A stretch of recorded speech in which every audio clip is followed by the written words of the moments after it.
Welcome back to the REI Marketing Weekly. It's your host, Josh Culler with Culler Media and REI.video. And I'm excited to have a special guest on the show. She's a big sweetheart. She is awesome to deal with and just a lot of fun. And she's friends with plenty of my other friends as well. So I got Stephanie Betters on the line today. Stephanie, how's it going? Hey, I'm good. How are you? Doing great. It's actually kind of funny because I've never even really met, I've never met you in person. We've talked on the phone a few times and on Zoom calls, but your husband, Zach, is like a really cool dude and somebody that I mesh with really, literally whenever we see each other, we just give each other's big bear hug, and he's so energetic and everything. So that's a lot of fun, but we're going to leave him out of this call today. We're just focusing on Stephanie today. That's it. So anyway, well, I'm excited to have you on the show. There's going to be some very, very awesome things that we talk about today, guys, on the show. I'm excited to have Stephanie on because they actually have a service that helps with active real estate investors with their marketing and specifically with Facebook. So we're going to be talking a lot about Facebook stuff. We've had guests on the show that have talked about Facebook, but we talked about several other topics at the same time. And today we're only going to be talking about Facebook stuff. So I'll allow Stephanie to talk about kind of what their core expertise is and a little bit about her background and all that kind of stuff. But we're going to be talking a lot about Facebook ads, about building out your pages to do well, and a couple other elements of Facebook that a lot of people miss out on. And Stephanie, I'm sure you get this all the time, but I know a lot of active investors just don't believe in Facebook and running Facebook marketing because maybe the cost is too high. Maybe they say it doesn't work. They've tried it, it doesn't work. And there's a whole lot of reasons, but we're going to debunk some of those myths today. So before we get into it, Stephanie, if you could do me a huge favor and just introduce yourself, who you are, what you do, a little bit about your origin story of how you become the person that you are today. Oh my goodness. Okay. All right. So I'm based out of Charlotte, North Carolina. My husband and I started our company in 2015. And then we merged with a partner, Jeff Johnson, who I know you know very well too from Good Success. Jeff's my buddy. Yes. That's awesome. We merged in 2018. Jeff had been doing it since 2007. So it was great. We merged, had a lot of synergy with that partnership. And our company has grown significantly. So we primarily wholesale and new build. When we first merged, we were doing a lot of fix and flips, but in 2020 we have done 0 flips and only wholesales and new builds. We're probably 70-30, 70% wholesale. Very and cool. To date, we've done, I just looked at it, I think 176 deals this year. We're on track to do 200. I never thought. I love how you're 176. 176, yes. You gotta add that one. Yeah, so we're on track to do 200 this year. So it's been That's crazy busy. We opened a second market in Raleigh. It's been wonderful. And I was the COO there for all those years. And then in 2020, in January this year, we hired another COO to take my spot. So now I do just some marketing consulting in our own business. I'm in the owner's box, and the hours per week that I spend in my own company are very, very low, probably 4 or less, mostly just kind of meetings with the team and consulting here and there, moving the dials. And it's awesome. Yeah. Very cool. Okay. So let's go ahead and talk about the marketing services then. So Sure. I know we're going to get deeper into these topics, but I want you to kind of frame up what you guys do, the service you provide, who you serve, and all that stuff. Yeah. Okay. So Facebook marketing is our specialty. This originated in our own company, and when we first started, we probably started feeling some success from Facebook in 2016. But it all really just started because we wanted to document our journey, and we wanted to have, I honestly just felt bad putting everything we were doing on my personal page. I felt like it was just, people were getting overwhelmed with that. So we just started a business page just to start putting it somewhere else, honestly. And it kind of grew from there. We started sending sellers to our business page after they'd called off other marketing, and they would ask, is this really real? Who are you guys? We said, yeah, you can see what some of the things we do on our business page. Here's where you can go. And people started consuming that content, in a big way. We had a ton of video views. We had a ton of messages, and we'd arrive at appointments and people would be like, oh, I saw you on Facebook. You and your husband are so cute. I'm so glad I can't believe it's you. And we're like, well, who do you expect it to be, So it really started with the business page and just people liking that content. And I just have to say, thank you, HGTV, because it's they've kind of set the stage for us, Yeah. But so it started with that. And then I thought, my grandma is on Facebook. My grandma literally is my friend on Facebook. And so is my mom. And I thought, this is my demographic, right? Like before, we're targeting, 55 plus primarily, maybe some 30s pre-foreclosure, but primarily older audience. And back then it was kind of this thing like, oh, our audience is not on Facebook, but they're Mhm. following our stuff and watching our videos. So I thought there's got to be a way to actually capture them. So that's when we started marketing directly, with Facebook ads. And it was a little bit of a learning experience because I was a little bit more used to Google and how to set up keywords and things on Google. And it's very different on Facebook. Facebook is very behavior oriented and not keyword oriented. Yeah. So it took me a bit to understand how to appropriately target people. But once you kind of get the demographic and get the behavioral targeting, I mean, it's amazing how targeted it is and how much business you can get from it. So fast forward through all the learning experience, it became a huge part of our business and driving in leads, being a credibility packet as far as our business page goes, and getting deals and getting an edge on homeowners in our area that nobody else was getting. So it's a significant competitive edge as far as getting in front of homeowners on Facebook. They're Yeah. there and they see your stuff and they've got a problem that needs help, Yeah, absolutely. So we're going to go deep into this topic because, and with the next, 10, 15 minutes that we have, I really want to dive deep into kind of debunking some myths about Facebook for real estate investors. I know for, a lot of people get a lot of value out of Facebook marketing that are in other industries, but for whatever reason, any mastermind I go to, any, group that I attend or whatever, Facebook is never talked about. And if it is, it's in a negative way. People are like, yeah, Facebook's too high of cost for leads. Facebook, I've never been able to generate results, and all this other stuff that comes up with real estate investors. And a lot of times it comes down to like, I know that it's kind of the whole thing, the example I like to use of, a basketball. So if you have a basketball, if you put that in my hand, I could, play some pickup ball. I could shoot, I could dribble and all that and have fun with it, but I'm never going to make money with it. But if you take that same ball and you put that in LeBron James' hand, he's going to make millions upon millions upon millions of dollars with it.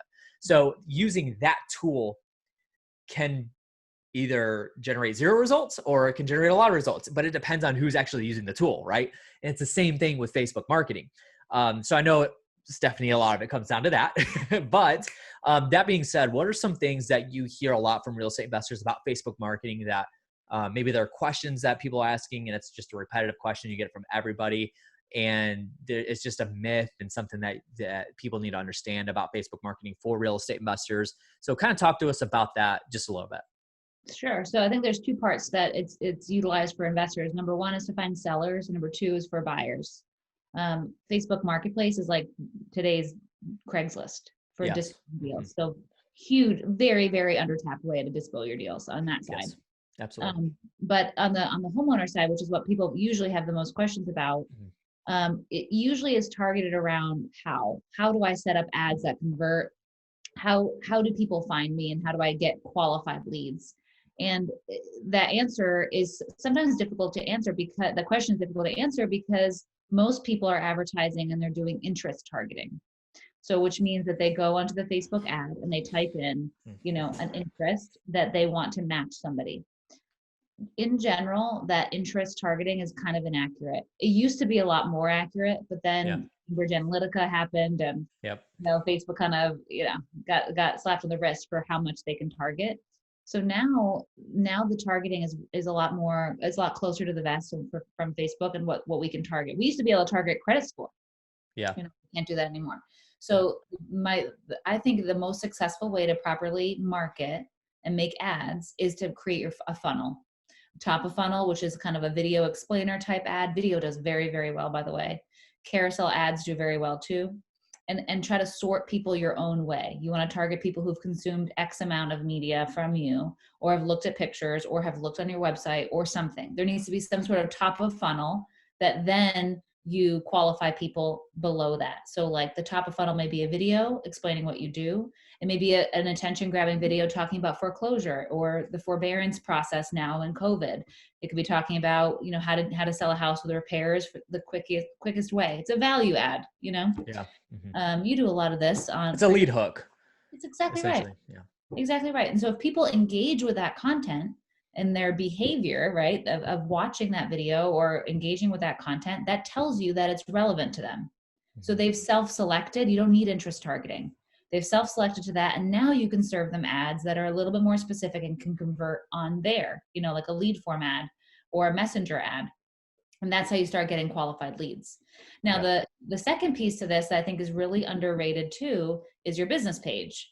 And like I'm gonna talk a little trash about real estate investors, and I can because I am one, right? But we want everything yesterday, and we also want everything with as little effort as possible. Absolutely.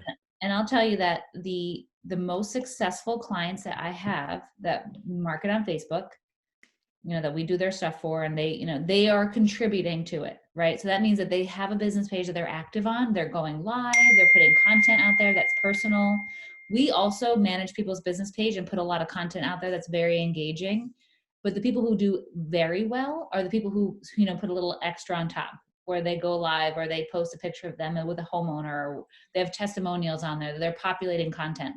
It's the so they're feeding supplemental content to the page in addition to what you're doing with advertising. So that's why I think that advertising and organic content, because you always want to add that word organic content marketing, or it's still under the marketing umbrella, but it's two different silos, because in organic content marketing, it's very value driven, whereas advertising is almost sell a lot of times. So that's a good way to put it.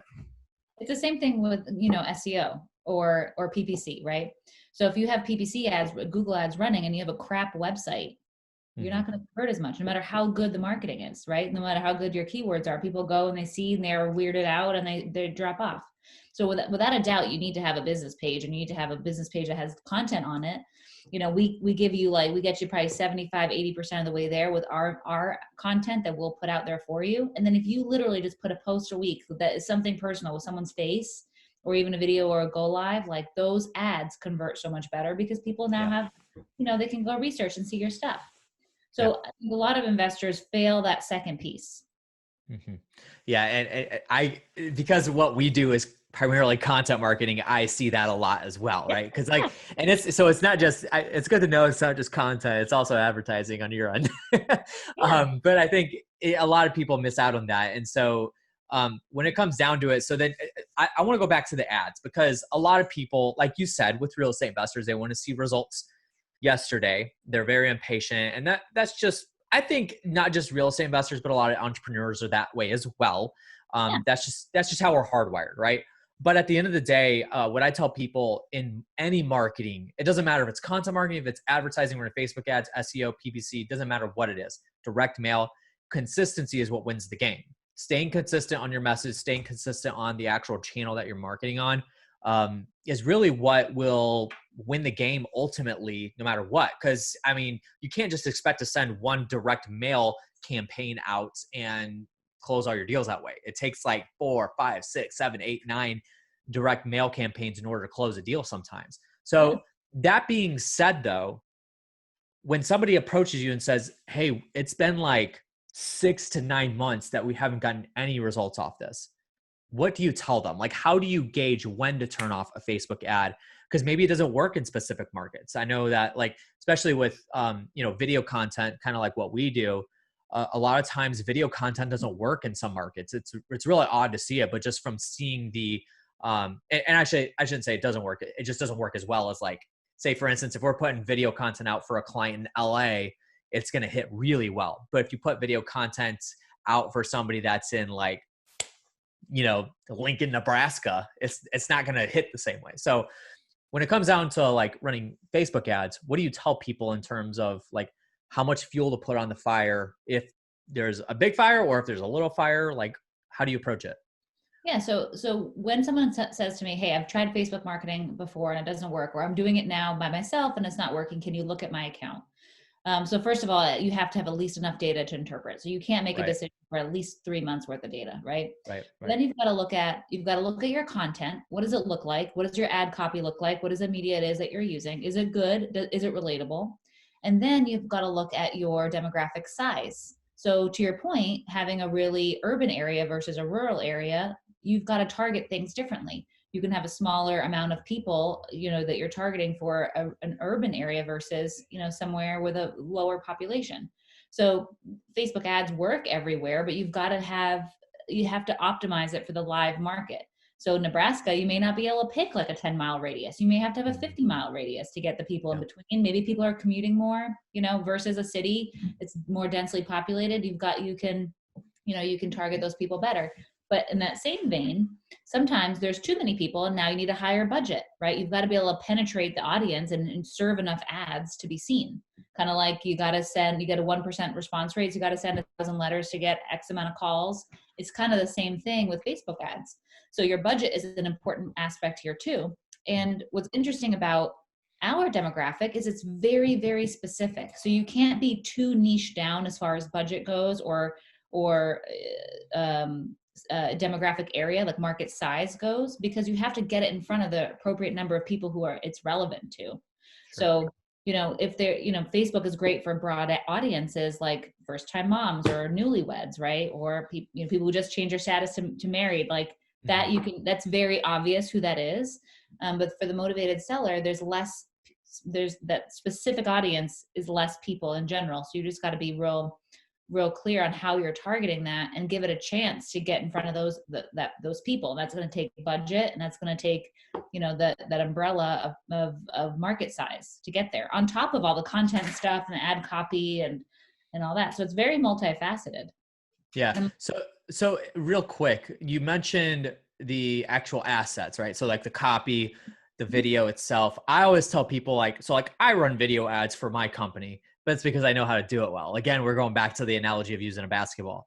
A lot of people run Facebook ads, but they're horribly built. They have no context of an actual good ad, because that video that you filmed at the house that you put on YouTube and worked okay for your website is not necessarily going to work well for your Facebook ads. So in terms of like the content that you're running on these ads, what are you looking at?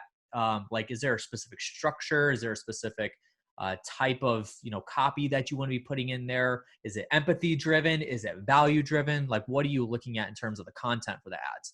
Yeah. So two things do well: short videos, 2 minutes or less, and then images with short copy. So like if you have a big old thing, no one's going to read it, especially a distressed homeowner who doesn't have. Yeah, guys, just because Facebook lifted the amount of words that you could put on an image doesn't mean you need to fill it up now. Yeah. And I think a lot of really gimmicky things, like a ton of emojis and things, don't do well. You can throw emoji or two in there. I think that's okay. But I see copy with like 1,000 emojis in there. Like, that's just not our audience. Don't use that too much. Think short and to the sweet. I think you have about 2 seconds to capture attention, and that's it. When you're doing video, and if you're talking, especially, and hope you are in your videos, make sure there's subtitles, because a lot of people watch videos on Facebook with them auto muted. So make sure that you have subtitles there that are catching the first sentence or so that you say. Make sure that it identifies with them, like, hey, homeowners, for example, versus, a picture of a house or a video of the outside of a house. No one knows what you're even talking about, and you have 2 seconds to capture them.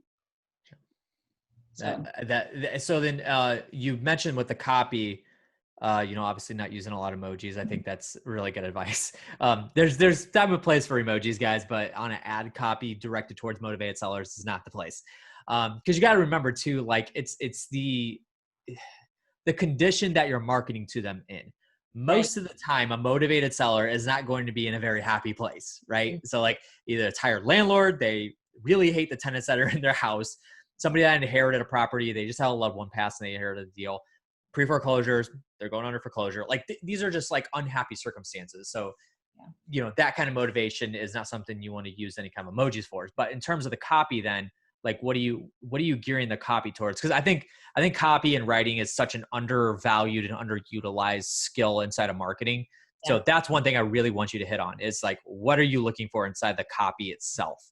Yeah, empathy and ease, for sure. I think that that kind of copy works really, really well. And I do think that talking about cash also does help quite a bit, except in California. Yeah. California, no one cares if you have cash, if you buy a house cash, no one cares. Everyone has cash. Yeah. But I do think that, so, and what does cash mean anymore? It means easy. It means guaranteed, right? So using things like that, those kinds of words help really speak to people who's in a distress situation. They want an answer quickly, and they don't want any more crap. They've already Mhm. got enough crap on their plate. Yeah. So appealing to them from a person standpoint, from an empathetic standpoint, is very successful. I'm a real person. I'm a local company. I can help you, right? That is very appealing to a distressed person. They want to feel safe. They want to feel like they can trust you. And then they want to feel like it's easy and guaranteed. So using that kind of terminology, I think, does very, very well. Yeah, for sure. And I love that you said that, because I want to wrap this up. We're running out of time here, but in terms of marketing, one of my favorite quotes, and you guys have heard me say this a lot if you've been paying attention to any of my content. One of my favorite quotes out there about marketing in general is from Donald Miller, a guy who wrote Story Brand. And he says that people don't buy the best products and services. They buy the products and services that they understand the fastest. And Yep. so you getting quick to the point on what you're trying to get across to them, what pain point you're solving for them, what solution you have for them, that will pull people in far quicker than a super well produced, like, ad video that you spent thousands of dollars on creating. So I love that. Stephanie, we're going to have to wrap this up here in just a second, but one more thing. So if there was one more ninja trick or some kind of a really quick tip or trick that you could give towards marketing, it doesn't just have to be Facebook, but just any marketing in general, that you would give to an active real estate investor, what would that be? Understand the marketing that you're doing. So understand how to best optimize it and what it is that you're doing, because you can go to all kinds of different masterminds and people will tell you different things, right? There are people who build their entire business off probate, Mhm. lead sources, right? And there are a million people who say, I don't do probate, it doesn't work for me. How is that possible, right? So how do people have markets that they say this marketing channel does fantastic for me, and that somebody says in the same vein, it doesn't work for me at all? I'm willing to bet you that the reason why it works for one and doesn't work for the other is their understanding of it and their ability to optimize it. Mhm. So don't go broad, go deep, get it, make it the best you can, and then expand it. Then pick the next one. And Love that. otherwise, I think you waste a lot of money. I love that. I would give the same advice too, just because, there's so many things you can do in marketing nowadays. Even just outside of Facebook, like there's so many things that you can do in marketing. I mean, all they're talking about now is text blasting and cold calling and stuff. And who knows how long that stuff's going to last. We know texting is going to be gone very soon, but like stuff like that, it's always going to be moving. There's always going to be a million things you can do in marketing. But Yeah. the advice that she gave here is just outstanding, because you don't want to start up like 15 different marketing channels and then not know what's generating what results, because then you don't know where to pour the fuel for the fire that's coming on. So Yeah. good stuff. Well, Stephanie, I appreciate you being on. Thank you so much. We do have to let you go here because we're running out of time. You got a hard stop here in a few minutes. So I do want to give people the opportunity to connect with you and learn more about maybe your services, and then also more about Stephanie in general. So if there's a good place to send them, what would that be to get in contact with you and learn more about what you got going on? Find me on Facebook. I'm on Facebook, Stephanie Betters. You can also email me, stephanie@socialmediarei.com. All right. Sounds good. And guys, I will have that linked below in the description. So make sure you do check that out. Connect with Stephanie. Make sure you do that. Stephanie, thank you so much for being on the show today. We appreciate your time and look forward to having you back again soon. Sounds good. All right, guys, that's going to do it for today's episode. We appreciate you jumping on and joining us. If you haven't already, make sure you have subscribed to the show. If you're on Apple Podcasts, now is the time to head over to the homepage of this show. Leave a 5-star review with your feedback. Would much appreciate that. Reach out to me if you have any questions, josh@colormedia.com. And then make sure you are pre-ordering the REI marketing book coming out soon to a date that I don't have yet, because we actually poured a lot more into it than was expecting. It's going to be an awesome experience for you guys. A lot of jam-packed nuggets and value in there, and just some really good resources that's going to be inside this book. So reimarketingbook.com is where you can pre-order that. It's $4.97 free plus shipping offer. Yes, this is a marketing tactic to get you inside my funnel. So there's no covering that one up, but you guys can get it anyway. It's still worth it. It's not just a sales kind of tool here. It's actually got a lot of value in it. So reimarketingbook.com. Make sure you do go pick that up. Thank you guys for joining us, and we'll see you on the next one. See you later.